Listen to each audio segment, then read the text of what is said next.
Hi, this is Michele from Lloydminster Public Library with another episode of Simple Science. Today, we're not actually going to do a science experiment, but we are going to practice recycling. A few weeks ago, we did an experiment where we melted ivory soap bars in the microwave and made unusual soap sculptures. But that left us with a lot of dry, crumbly ivory soap. What do you do with it? Now, some people will use it. They might throw in a little water and make new soap bars and use it that way. Some people might use it to wash delicates instead of woolite. But I thought today we would use some of that leftover soap and make finger paint. So for that, you're going to need a bowl. You're going to need your soap. Now this was the ivory soap that we did in the microwave. And what I did is I ran it through my food processor at home to make it all nice. You can also, if you have a bar of soap, you can use a grater and just grate it. You're also going to need some water, warm is best, and you're going to need a mixer. Now, the recipe to make finger paint is fairly simple. What you need is 2 parts soap to 1 part water. So actually that's about 2 parts soap. Use all my soap up. This will be great. And we'll add 1 part water.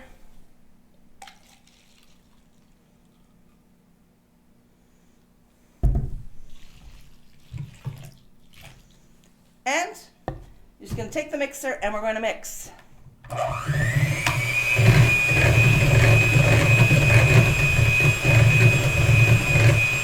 Okay, I'm going to show you. It's starting to just make bubbles. What you're going to do is you're going to mix it until it looks kind of like whipped cream. So we'll just keep on going.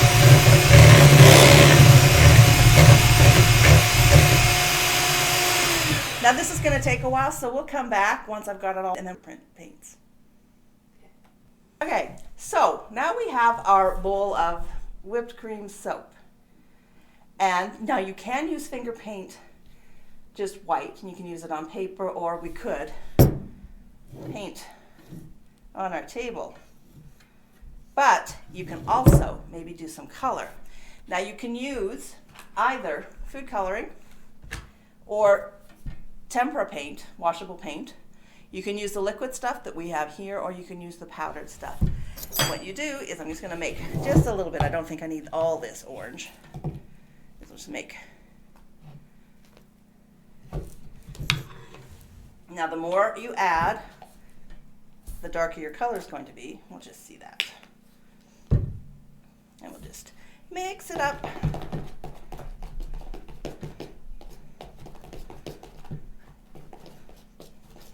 You know, it looks really good, but of course it's soap, so it kind of looks like a 7-minute frosting, but it does not taste like 7-minute frosting. And I'm not saying that because I tasted it, because, you know, it's soap, and you know what soap tastes like if you ever you're washing your hair or whatever, you get soap in your mouth.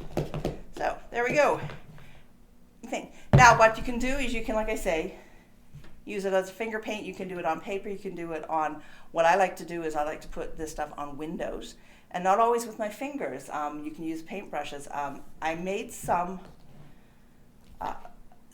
other colors earlier, and I painted a flower on the glass door leading out to my back deck.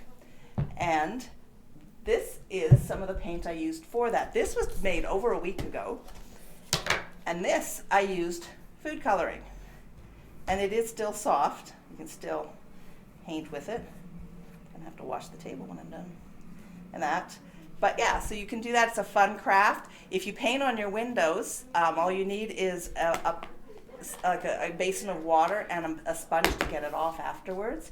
And because it is washable paint, if you step in it, I had a kid once step in it when we were painting windows, and in her white socks, and the socks came out clean according to her mother. So that's it. Finger paints made with soap, another simple craft.